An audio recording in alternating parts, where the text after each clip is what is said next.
In this video, I share the cutting and the sewing aspect of this dress. It's a Vicky James style. I recreated just the upper part and the sleeve part.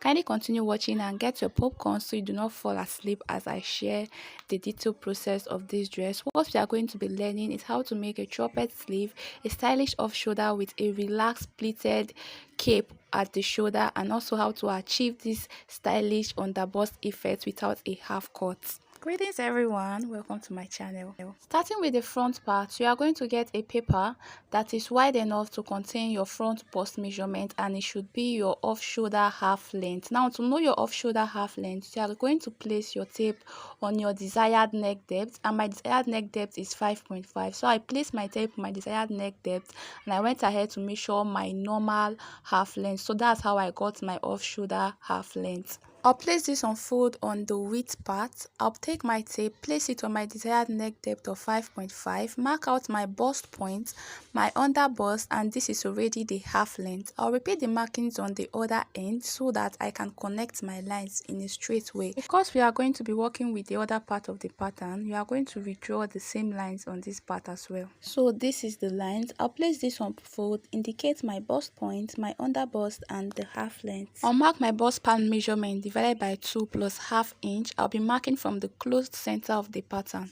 So this is the bust pan line. Next, I'm going to be inserting my dart, and for my dart, I'll use ½ inch to the front center and 1 inch to the side. I'll connect it the same way to the under bust, and I'll mark the same thing at the top, 1 inch to the side, ½ inch to the front center.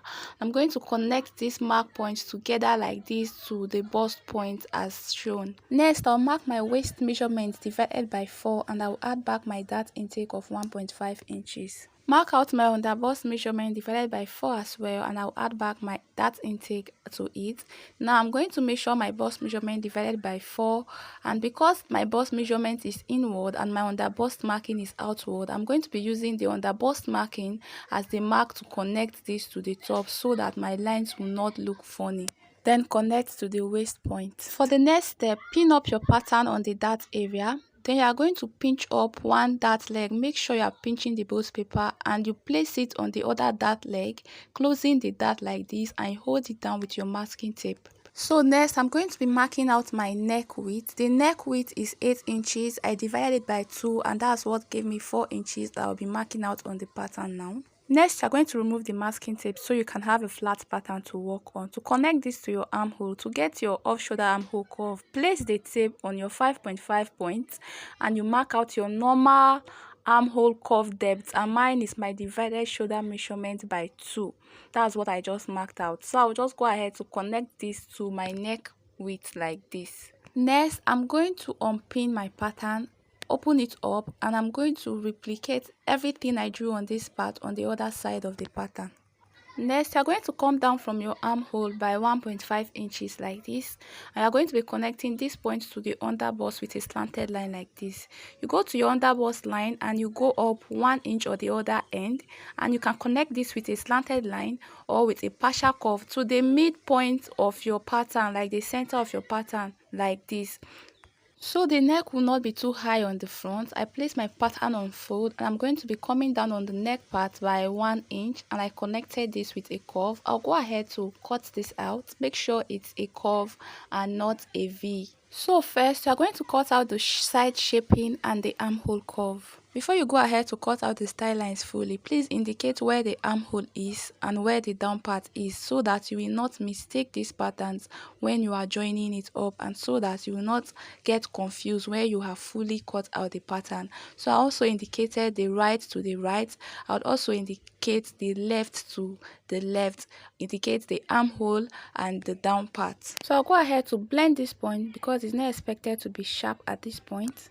I'll open up the pattern and I'll also indicate the left and the right on this side, as you can see. I'll cut out the underbust style line. I'll keep this aside, place the upper part on fold, and I'm going to remove the dart. Please ensure you remove the sides before taking out the dart on the front center. So we are done with this piece. I'll just pin the pieces together. You're going to take the underbust point and you're going to remove the dart legs. So do well to indicate the up and the down part. Next, we are going to be joining the underbust style lines to get a single piece. I'll be joining this on the back part just to have a clean pattern. So just watch the way I am placing it. Make sure it doesn't overlap, and make sure you trim out your masking tape out so you can have a neat pattern as well. So I've gone ahead to join the underbust style line to get a single piece. If you notice it's unequal at this point, you blend it into your line and you cut it out. So now we have a single piece. For the back, I've marked out my bust point line, placing my tape on my neck depth, and this is my bust point line and my half length already. I'll go ahead to mark out my bust span line. I'll be using 1 inch for the back dart, and I'll connect it to 1 inch before the bust point line. I'll go in on the back center by 1 inch. This is for back tightening to avoid a bulging zip. I'll connect this to the top part with a slanted line like this. For the back neck width, I mark out 5 inches. To mark out my armhole curve, I'll first of all insert my body measurement. Make sure your measurement is following this slanted line for your back tightening. I'll mark out my divided bust measurement. I'll also mark out my waist measurement, add back my dart intake, connect this to the waist and to the top part like this. Mark out my armhole curve and connect to the neck width like this. I'll place my tape on my 5.5 neck depth, and I'm going to mark out 8 inches for the back neck depth. I'm going to be connecting this with a slanted line like this. So I'll go ahead to indicate the armhole, the neckline. I'll go up on the side by 3 inches, close my waist dart, cut a masking tape, and I'll hold this down. I'll connect the 3 inches mark to the back center like this. I'll go ahead to indicate the down part on the both sides. I'm going to take out the back tightening, the neckline, and I'm going to take out the side shaping, the armhole curve, and the waist style line. Take out the masking piece, and this is what we have for the back draft. We'll be drafting a basic contoured pencil skirt. This is for the back part. I'll go ahead to mark out my hip line.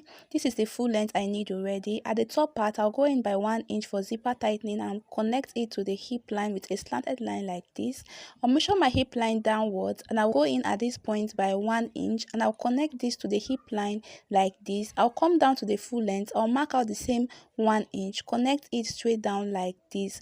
I'll go to the hip line, and I'm going to blend it at this point so it will not be pointed. This is for zipper and butt tightening. So I'll place my waist measurement, and I'll add my dart intake.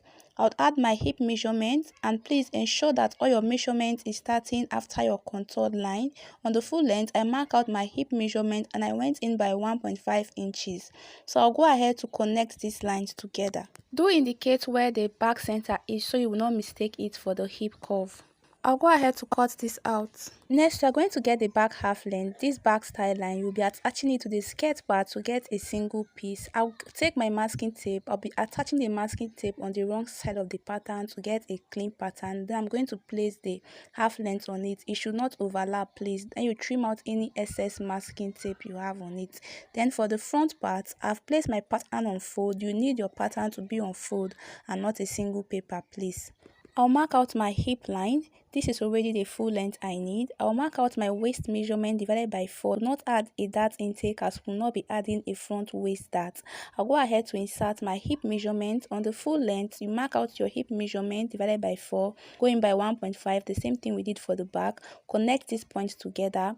Then you blend it on the hip point like this, and you are going to go ahead to cut this out. Then you are going to open up your pattern like this. You go ahead to indicate the right and the left part. Next, you're going to get this underbust styling, and you'll be attaching it to the skirt part to get a single piece. Now take your masking tape, attach it to the wrong side of your pattern just so you can get a neat draft. Then you're going to be placing this underbust styling to get a single piece. Please, it should not overlap. Then you go ahead to trim out any excess masking tape you have. This is what we have. I have transferred the pattern to fabric. I add ½ inch to the top, 1 inch to the sides. I clip my zipper allowance on the fabric. I'll also clip my dart tag. This would help me remember when I take out the pattern. For the front part, I have gone ahead to cut out the front part on my pattern as well. I went ahead to add ½ inch to the top part, and I added 1 inch to the sides. I also clip this point that I have a V on my fabric. So I'll go ahead to unpin my pattern paper from my cutout fabric. To cut out your cape, you are going to place your fabric on a bias fold. This slanted part is the bias fold. I'll go ahead to measure a height of 17 inches for the pleated cape. So I measured it straight up, and I will mark it out. From that line, I'll be marking out my shoulder circumference plus 12 inch. Just add 12 inches to whatever your shoulder circumference is and you mark it on the bias fold like this. After marking it there, I'll go ahead to reconfirm if that height is up to my 17 inches height. Then I'll go ahead to make sure the 17 inches all through like this. I will connect these points together. I will just reconfirm if the up is wide enough as the down. I'll mark it and I'm going to connect the 2 points together like this. Now because this is on bias fold, I have two pieces of this, so I'm going to start cutting by dividing up the bias fold first because I will not be needing a two part of the cape. So after cutting it into two, I'll go ahead to cut out my mark out like this. So I'll just take this out and this will be for our cape. So next I'll just go ahead to remove this top piece like this. I'll take this down piece, place it on fold like this, place it on another fold as you see me do like this, and we'll be cutting out the sleeve. So I've gone ahead to measure my sleeve length, mark it out, and on this top part I will mark out 5 inches. Now to get your armhole curve, you are going to take the back pattern and place the armhole like this, and you are going to go ahead to cut this out following the line, and this will be for the sleeve. For the down circumference, I am using a width of 9.5 inches. So I'll cut this out. I'll be cutting the turn up for the down sleeve using this bias part. Place it at the down, get the width and place it on fold like this. And I'm going to be cutting out a width of 2 inches, and this is going to be for the turn up for the down sleeve part. So next I'll place the back pattern on the left out fabric, pin it up, and I'll just cut it out. For the front part, I've gone ahead to cut it out. I added half inches all around, but I added 1 inch to the side for the seam allowance. So I'll go ahead to join the sides to the center like this. So I have joined it using my 0.5 inch sewing allowance. So while I was joining this, I left half inch on the down part of this sharp part unsewn. So just leave half inch on this part. Then on this other part, you are going to give it a triangular notch like this. Place on fold and notch the center. Here's the skirt part. I actually ironed light paper stay all around the tip on the skirt part too. So I'll place the clip points together like this. Remember I clipped the skirt and I also left 0.5 inch on sewn on the top part. So I pinned it up at that point, pin it up at this other point. Then I'm going to start sewing from the tip here all the way to my clip point like this. On getting to that point, you ensure that the two clip parts is seated accurately like this to make a V. You leave your machine needle in it, lift your footer, arrange your fabric very well. The clip will make it easy for you to flip your fabric, then you can go ahead to sew it down to the other end. Ensure your clip parts sit together. So I'll go ahead to trim the sewing allowance to be left with just a little bit. So this is the front part. The back, I added 1 inch to the back center and the side, half inch all around. I'll measure my dart height so I can apply it when I'm sewing. So I'll measure it on the main fabric and I'll be fixing the dart on the back part. I'll also take the skirt part of the back. I'll measure the dart length and I'm going to mark it out. I'll be using this to fix the dart. So yeah, I've fixed the dart for the skirt. I've also fixed the dart for the back part. I'm going to be joining these two together, ensuring that the darts meet like this, and I will join them together. So I'm done joining. Do not fixing the zipper yet. You take the front piece, place it on the back zip, and you shape the sides, taking in your added sewing allowance. So I am done joining this side. For the sleeve, I've gone ahead to close the side of the sleeve, and we are going to be turning it down. Remember this cutout I made for the down turn up. I'll place it on the down part, making sure the close center is at the center of the sleeve. I'm going to cut it out equally like this. I'll flip it to the up so that I can follow the flat shape of the sleeve, and I will trim it out like this. So I'll go ahead to close the side of this cutout that I have, and I will use this cutout to be turning the down part of the sleeve. And here I am done turning the down part of the sleeve like this. So I'll just go ahead to give this a tiny fold at the tip. So when I'm done giving this a tiny fold at the tip, I'll use my hemming gum and I'm going to hem it down. When using your hemming gum, make sure you use 2 strips of your hemming gum so it doesn't wash off when you wash your dress, or you can use your hand tack and hand tack the sleeve to keep it down. So here I've gone ahead to use my hemming gum. Like I said, I used 2 strips of the hemming gum, and I have done it for the both sleeves. So we are going to be joining the sleeve to the dress. You take the side of the sleeve, place it on the side seam of the dress like this. You are going to sew from the start of one armhole to the other end of the armhole all around. So here I am done joining the sleeve. At this point, you should ensure that you confirm if your shoulder circumference is up to the desired shoulder circumference, because you wouldn't want your cape to be falling. So you should take your time at this part to check, recheck, and make sure that it is up to your shoulder circumference. Make any adjustments you need to make at this point, and just make sure you get your round shoulder circumference at this point. This is the fabric for the cape, so I'll just go ahead to measure 4 inch from the tip. Then next I'll measure 3.5, then you measure another 3.5 again. Okay, I'll be showing you the essence later. So I'll just go ahead to take the other end and I'll place it on this mark point, and I will just notch this point that I have marked on the both side. Okay, just notch it the way you see me do. For the down part, you can decide to overlock it if you want, but this fabric doesn't free, so I will not.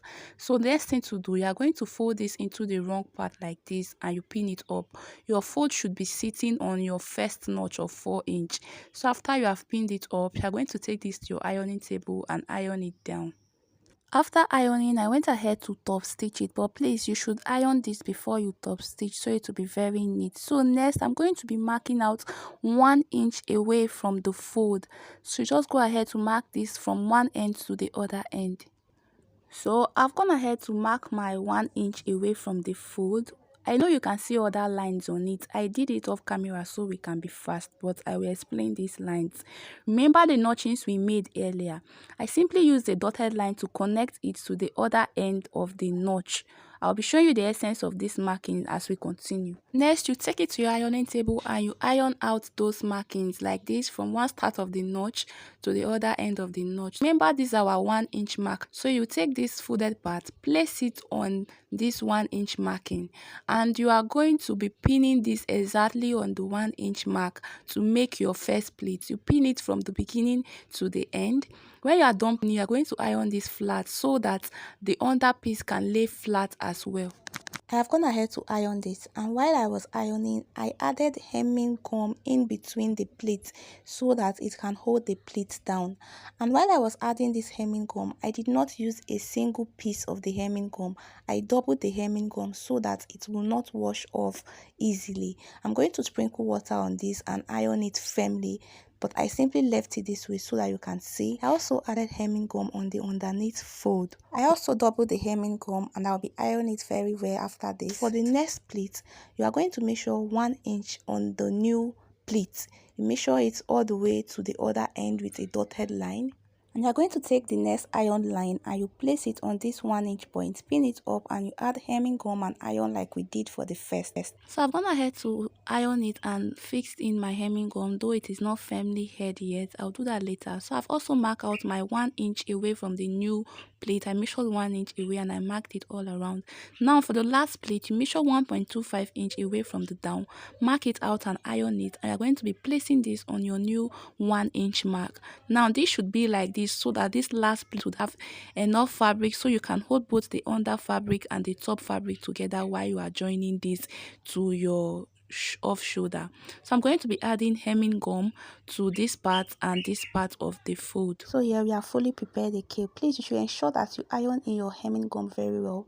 You can steam press if you have a steaming iron, or you sprinkle water on it and iron so that your hemming gum can melt in fully and hold firmly. Remember to add hemming gum to the underneath fold as well. So we're going to start by joining the shorter cape or the left cape. The right side of your cape should be facing the wrong side of your dress. Starting from the back, you sew all around the sleeve to the front. You stop at this your bust span point. I lose the stitching on the bust span line by 0.5 inch. This will help you easily flip the cape to the right side. So I've gone ahead to sew this. While you are sewing this on your bust span opening, please ensure that the seam is folded inward like this and not left open as you are joining the cape, so you can have a neat finish. So I'll flip this to the right side like this. You will need to iron this to keep it flat.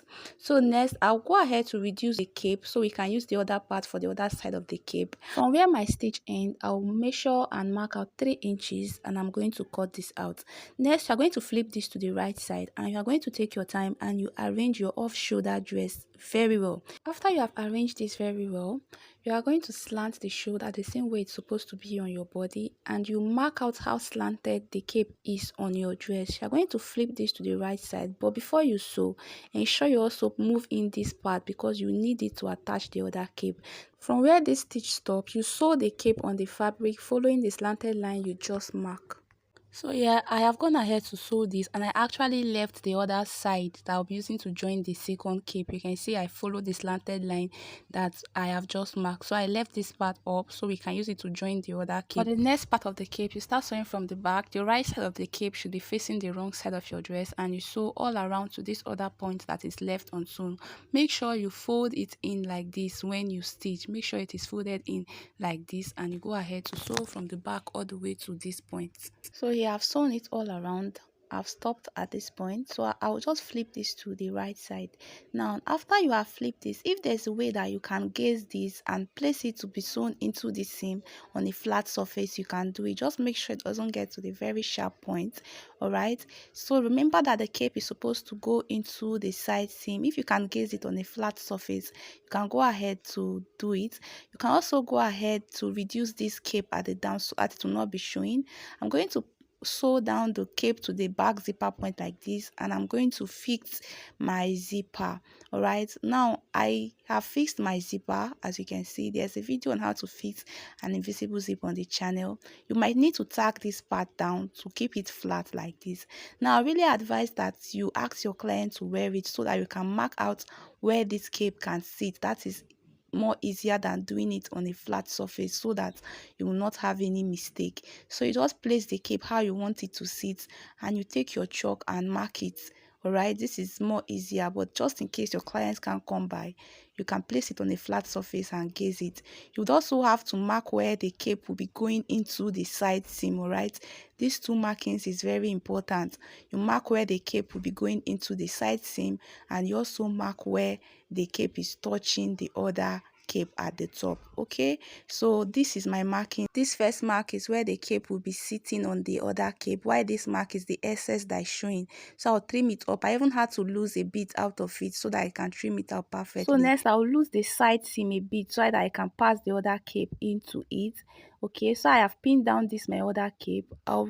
I'll place this other cape on it, and I'm going to sew this down following my marked line. All right, so you sew the other cape on this cape following your mark line into the side seam like you see me do. So yeah, I have sewn this down following my mark lines. As you can see, the next thing is to sew it into the side seam, and you have to follow your markings as well and sew it into the side seam. All right, so I already have my markings there, so I'll just place it into the side seam, sew it down, and close the side seam as well. I later had to change the small head invisible zipper to a big head invisible zipper because it actually got busted before I could try the dress on again. So please guys, if you try this style, I would really appreciate if you can send me a picture on WhatsApp. Thank you.